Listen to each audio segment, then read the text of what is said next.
To एमआरजन public school. आज का जो हमारा विषय है ये हिंदी है और ये कक्षा चौथी का विषय है। तो आज का हम विषय स्टार्ट करते हैं। पाठ 6, भीड़ में खोया आदमी। तो बढ़ती जनसंख्या ने हमारे देश में अनेक समस्याएं जैसे कि बेरोजगारी, महंगाई, कुपोषण आदि पैदा किया हुआ है। तो इसका दुष्परिणाम यह है कि हर जगह भीड़ है और जिससे मनुष्य की कोई भी न्यूनतम आवश्यकता भी पूरी नहीं हो पा रही है। तो इस अध्याय के अंतर्गत हम यही जानेंगे कि लेखक किस प्रकार से इसमें यह बताता है कि जनसंख्या कितनी बढ़ रही है और क्या हमारा नुकसान है।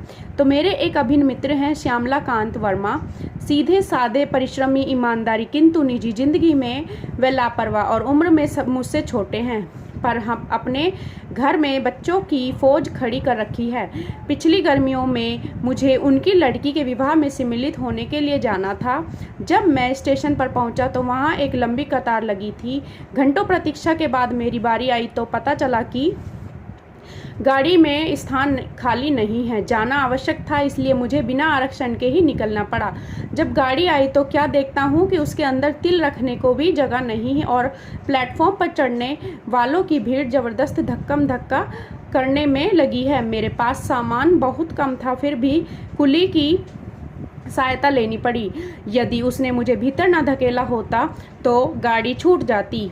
वहां तक पहुंचने के लिए मुझे गाड़ी भी बदलनी थी। भीड़ भी बहुत थी।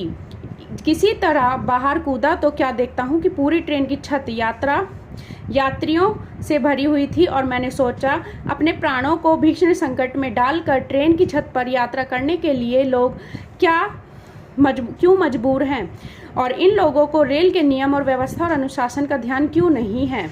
तो ये देखते हुए हरिद्वार स्टेशन पर श्यामलाकांत जी का बड़ा लड़का दीनानाथ मुझे लेने आया और उसे अपनी पढ़ाई किए हुए 2 वर्ष हो गए थे।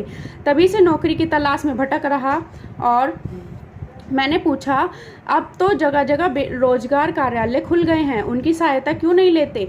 तो कहने लगा, चाचा जी वहाँ भी गया था, पूरे दिन लाइन में लगा रहा, लेकिन जब मेरी बारी आई तो अफसर बोला, भाई नाम तो तुम्हारा लिख लेता हूँ पर जल्दी ही नौकरी पाने की उम्मीद या आशा मत करना। तुम्हारी योग्यता के हजारों व्यक्ति पहले से इस कार्यालय में नाम दर्ज करा चुके हैं। मैं सोचने लगा कि एक छोटे शहर का यह हाल है तो बड़े शहरों में बेरोजगारी की कितनी भीड़ भटक रही होगी। तो घर पहुंचा तो छोटे से मकान में सामान को ठूसम ठूस और बच्चों की भीड़ को देखकर मेरा दम घुटने लगा। मैंने श्यामलाल बाबू से पूछा, क्या तुम्हारे पास यदि यही 2 कमरे हैं? तो वे बोले, क्या करूं मित्र, 2 वर्ष से शहर में आया हूं, तभी से मकान की तलाश में खाक छान रहा हूँ।